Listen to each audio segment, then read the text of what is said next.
नमस्कार। राजस्थान में एक ऐसा है अनोखा मंदिर जहां भक्तों को पाप मुक्ति का सर्टिफिकेट मिलता है। हैरानी होगी जानकर आपको, लेकिन ये सच है।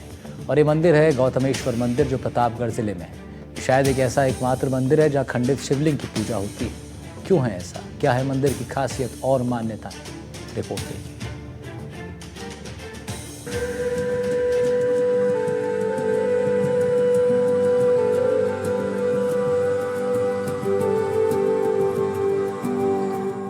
देश में ऐसे कई मंदिर हैं जो अपनी विशेष मान्यताओं के लिए जाने जाते हैं। साथ ही ऐसे कई शिव मंदिर हैं जिनकी अलग अलग विशेषताएं हैं।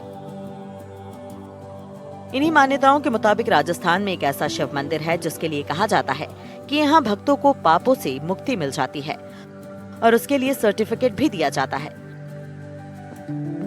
वैसे तो लोग किसी शिक्षण प्रतियोगिता या फिर अपने अच्छे काम के लिए सर्टिफिकेट पाते हैं, लेकिन ये एकमात्र ऐसा मंदिर है जहां 20 रुपए में पाप मुक्ति का सर्टिफिकेट मिलता है।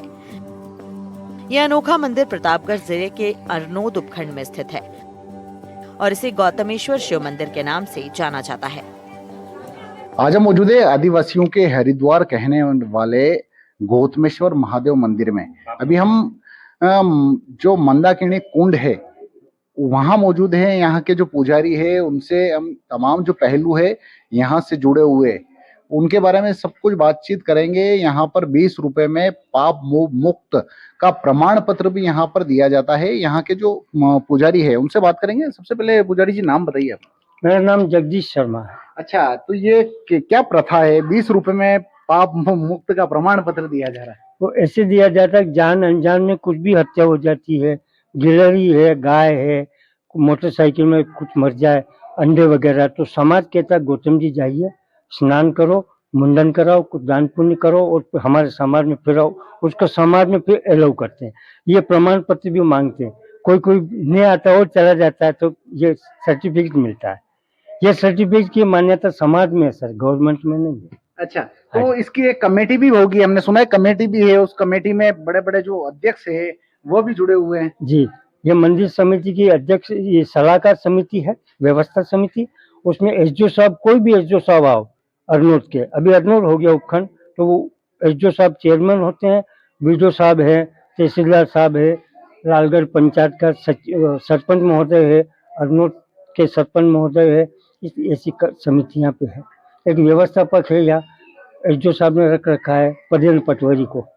पटवारी साहब है लालगढ़ के, उनको पदेन व्यवस्थापक बना रखा है। उनकी देख रेख में सारे काम होता है। अच्छा, तो पूरी प्रक्रिया के बारे में बताइए, किस प्रकार से लोग यहाँ पहुंचे, दर्शन करने भी पहुंचते हैं और किस प्रकार यहाँ स्नान करने के लिए पहुंचते हैं? क्या प्रक्रिया क्या रहती है, किस तरीके से लोग आते हैं, पहले दर्शन करते हैं, नहाते हैं, किस प्रकार से क्या है? सबसे पहले यात्री जब आते हैं, वो पाप मुक्ति प्रमाण पत्र लेने वाले, वो स्नान करते हैं। नाई बाबा उसका मुंडन करता है, दान पुण्य करते हैं, गोदान वगैरह जो भी, 1 रुपया है, 1000 रुपया। फिर वो नीचे मंदिर में जाता है, दर्शन करता है, फिर ये प्रमाण पत्र उनको दिया जाता है। सेकंड में क्या है, ये वागड़ जो है ना, बांसवाड़ा, डूंगरपुर, उदयपुर जिला, दाहोद, गोधरा, आपकी तरफ से भी कोई कोई आते हैं जिनकी उधर संतान के लिए आते हैं। वो दोष वाले नहीं आते हैं, जिनके बाल बच्चा नहीं होता, ऐसा एक नए कपड़े से वो स्नान करते हैं पति पत्नी।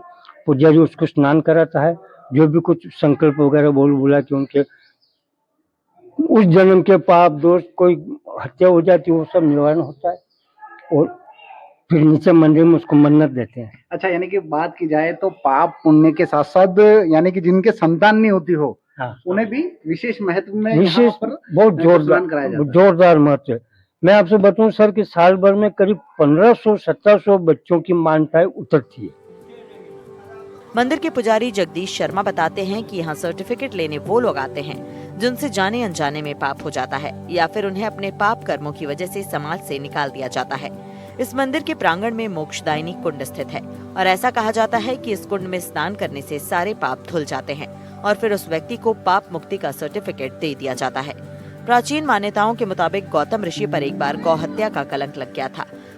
उस समय वो इसी मंदिर में स्थित सरोवर में स्नान करने आए थे। इसके बाद ही उन्हें गौ हत्या के कलंक से मुक्ति मिली थी। कहा जाता है कि इसके बाद से ही गौतमेश्वर स्थित मंदिर के सरोवर में जो भी स्नान करता है उसे पाप से मुक्ति मिल जाती है। हर साल गौतमेश्वर महादेव मंदिर पर मेले का भी आयोजन होता है, जिसमें लाखों श्रद्धालु हिस्सा लेने पहुंचते हैं। मेरा नाम निरंजन पंडित हूँ, पुजारी कैंप हनुमान मंदिर हूँ। इस स्थान का बहुत बहुत महिमा मैंने सुना हुआ था, बरसों से आने की इच्छा थी। आज भगवान ने वो संकल्प हमारा पूरा कर दिया है। आएंगे, स्नान करेंगे, जाने अनजाने में जो भी पाप हुए होंगे उसकी मुक्ति हो जाएगी। यहाँ से सर्टिफिकेट मिलेगा और बहुत आज आनंद हुआ। जीवन का एक मतलब महत्व का दिन मानते हैं हम इसको। अच्छा अच्छा, तो दर्शन करने बाकी है अभी? दर्शन करने बाकी है, अब स्नान करके दर्शन करेंगे। और गौतम ऋषि ने जब यहाँ तपस्या की हुई है जी तो बड़ी पावन भूमि है ये। जी यहाँ जो जिसका नसीब भाग्य होगा वो ही आ पाएगा, बाकी आ ही नहीं पाएगा।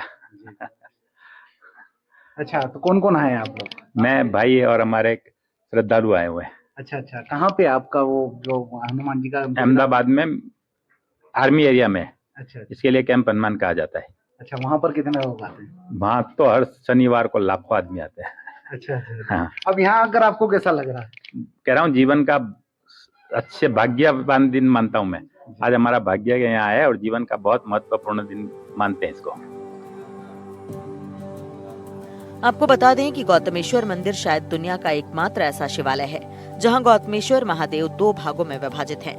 पूरी तरह से खंडित होने के बाद भी ये शिवलिंग पूजनीय है। इस मंदिर में दूर दूर से भक्तों का आना जाना लगा रहता है।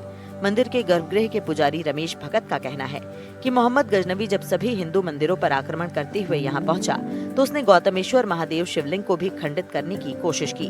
प्राचीन कथाओं के हिसाब से शिवलिंग पर प्रहार करने पर भोलेनाथ ने अपना चमत्कार दिखाने के लिए पहले तो शिवलिंग से दूध की धारा छोड़ी, दूसरे प्रहार में उसमें से दही की धारा निकली और जब गजनवी ने तीसरा प्रहार किया तो भोलेनाथ क्रोधित हो गए। इसके बाद शिवलिंग से एक आंधी की तरह मधुमक्खियों का झुंड निकला जिसने गजनवी सहित उसकी पूरी सेना को परास्त कर दिया। इसके बाद भगवान की शक्ति के सामने नतमस्तक होकर गजनवी ने यहाँ मंदिर का पुनर्निर्माण करवाया और एक शिलालेख भी लगाया कि अगर कोई मुसलमान हमला करेगा या बुरी नजर से देखेगा तो वो हत्या का दोषी होगा और अगर कोई हिंदू इस मंदिर पर बुरी नजर डालेगा या नुकसान पहुंचाने की कोशिश करेगा तो वो गौ हत्या का भागी बनेगा। आज भी ये शिलालेख मंदिर में लगे हुए हैं। काफी लोग यहाँ पहुंच रहे हैं, रोजाना पहुंचते हैं। अभी मुख्य मेला इसी माह आयोजन होगा मेले का 12 से 13 मई के आसपास ये पूरा मेला है। हजारों लोग यहाँ पहुंचेंगे।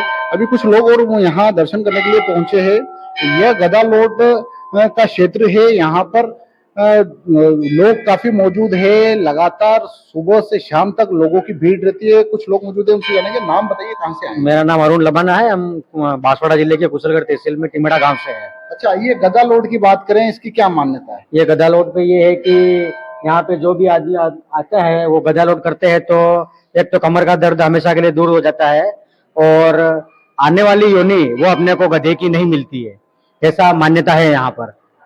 अच्छा, कब से आ रहे हैं आप लोग? नाम बताइए सबसे पहले अपना। हमारा भरतलाल प्रजापत, आप कहाँ से आए? कुशलगढ़ से ही। अच्छा, कितनी बार आ चुके हैं आप यहाँ पहले? मैं करीबन 2-3 बार आ चुका इधर। अच्छा, पूरे परिवार के साथ आए? हाँ, परिवार के साथ। दूर है लेकिन हम आ जाते हैं ना, साल में एक बार आ जाते हैं ना, टाइम मिलता है तो। अच्छा, दर्शन करने आए आप यहाँ। गदालोड भी आपने किया? गदालोड भी क्या किया। मान्यता है इसके पीछे? मान्यता अच्छा है ना, वो कमर दर्द सही हो जाता है बाद में। वो कहते हैं ना, गधे का अवतार नहीं आता है, वो सही रहता है ना। अच्छा, और बीमारियों से भी दूर रहते हैं? बीमारी से दूर रहते हैं और अच्छा है ना, वातावरण सही है इधर। पूरा फैमिली के साथ आए हमें, ये हमारा फैमिली है, पूरे बच्चे अच्छे सब है साथ में। अच्छा, बच्चे से भी बात करेंगे। बेटा, क्या नाम है अपना? तनिष। तनिष्क, यहाँ गदालोड की बेटा दर्शन करने के लिए बहुत शानदार जगह है बेटा। पहाड़ियों के बीच में ये मंदिर स्थित है। कितना अच्छा लग रहा है बेटा? अच्छा लग रहा है। अच्छा लग रहा है। पापा के साथ आए, मम्मी के साथ आए? दोनों के साथ। दोनों के साथ हैं। अच्छा, कितने भाई बहन हो? एक अकेला है। अच्छा, अकेले ही हो? पहली बार आए बेटा? ना, इससे पहले आए हो? दूसरी बार। अच्छा, कैसा लगता है बेटा यहाँ आते हो आप? अच्छा लगता है। अच्छा लगता है। तो कुल मिला के बात करें, जो महिलाएं पुरुष है, साथ साथ में जो बच्चे हैं छोटे छोटे, वह भी यहाँ दर्शन करने के लिए बड़ी मात्रा में पहुंच रहे हैं। भारी जमावड़ा यहाँ लोगों का, दर्शनार्थियों का लगा रहता है। तो कहीं ना कहीं जो गदालोड है, इसकी मान्यता है कि जो यहाँ लोग यानी कि इसकी परिक्रमा करते हैं तो जो बीमारियां होती है उसका खात्मा होता है, कोई बीमारियां नहीं लगती है और जो जिसमें कोई बीमारी हो तो वह कुल मिला के पूरी तरीके से स्वस्थ होता है। और यानी कि जन्म, अगला जब जन्म हो तो वो इंसान के रूप में ही हो, यह मान्यता यहाँ के जो दर्शन करने वाले आए हैं लोग उनकी है, और यहाँ जो तमाम और भी लोग मौजूद है उनसे भी जानेंगे हम कि ये कहाँ से लोग आए हैं। सबसे पहले भैया नाम बताइए अपना, क्या नाम है? सर मेरा नाम है इंदरमल मीणा। अच्छा, कहाँ से आए? मैं सर बगड़ावत से आया, खेमातुखेड़ा से। ये कहाँ है? ये 10 किलोमीटर यहाँ से दूर। अच्छा, छोटे गांव से आए। यहाँ रोज आते होंगे आपको? हाँ, 2-3 महीने में आते रहता हूँ। अच्छा अच्छा, क्या मान्यता है इस मंदिर की? जो भी मान्यता पूरी होती है, जो मन्नत मांगते हैं उनकी पूरी होती है? पूरी होती है। महादेव के इस अनोखे मंदिर में दर्शन के लिए दूर दूर से श्रद्धालु आते हैं। यहाँ राजस्थान के अलावा मध्य प्रदेश, उत्तर प्रदेश, गुजरात और महाराष्ट्र से भी लोग आते हैं। ऐसा माना जाता है कि गौतमेश्वर महादेव मंदिर में मन्नत मांगने से निसंतान लोगों के संतान की मनोकामना भी पूरी हो जाती है। यहाँ आकर लोग शांति का अनुभव करते हैं। गर्भगृह के अंदर मौजूद है यहाँ के जो पुजारी है, उनसे हम खास बातचीत करेंगे कि इस मंदिर के क्या मान्यता है, कहाँ कहाँ से लोग यहाँ पहुँचते हैं, तमाम जो पहलू है उनके ऊपर बातचीत करेंगे। पंडित जी, नाम बताइए, आपका क्या नाम है? मेरा नाम रमेश भगत कहते हैं। मैं तो कोई पंडित जी है ना, उनकी सेवा के ऊपर मैं सेवा करता हूँ। महादेव के दूर दूर से पब्लिक आती है यहाँ पे, सारी मन्नत आमना महादेव पूरी करते हैं। यहाँ कोई गौतम ऋषि था, उनने तपस्या की थी, गौ हत्या लग गई थी उनके ऊपर, तो यहाँ मंदाकिनी भगवान में स्नान करके उसके गौ हत्या से पाप निवार से मुक्ति मिली। उस रोज से ये गौतमेश्वर धाम का नाम पड़ा हुआ है। और यहाँ पे सेवा पूजा महादेव की होती है, शाम सुबह दोनों टाइम आरती होती है सर। अच्छा, ये यहाँ की जो शिवलिंग की बात करेंगे, शिवलिंग की बात, हाँ, शिवलिंग के बारे में बताइए कि खंडित है, ये पूरे भारत में हाँ, सिर्फ यही शिवलिंग है जो खंडित है जी। इसके बारे में बताइए, क्या है? इनके मुगल सेना ने क्या किया, इनके ऊपर हमला किया था, तो ये खंडित मूर्ति है और आसपास में कोई नहीं थी। यहाँ से बमरे निकले थे तो उन लोगों को परेशान किया और जाके उसको छोड़ के भागना पड़ा उनने। ऐसा इनके मामले में बताते हैं गौतम नाथ के यहाँ। अच्छा, और मेले की बात करेंगे, मेला कब से कब तक लगता है? हर वर्ष की बात करें? ये हर वर्ष की ये अपने आती है ना, ये पूर्णिमा आती है, इस पूर्णिमा पे, वैशाख की पूर्णिमा पे पड़ता है। ये कम से कम 10 दिन 15 दिन का मेला रहता है। अच्छा, कितने लोग आते हैं? यहाँ से बहुत सारे गुजरात से आते हैं और सारे आस पास से, चारी दिशा से पब्लिक आती है। यहाँ से कहाँ से आते, राजस्थान से आते, मारवाड़ से आते जाते, अच्छा, एमपी फिर भी हमने देखा है कि सुबह से शाम तक, यानी कि रोजाना आड़े दिन भी इसी प्रकार से भीड़ रहती है? ऐसी भीड़ रहती है, ऐसी भीड़ रहती है सर, ऐसी भीड़ लगी रहती है।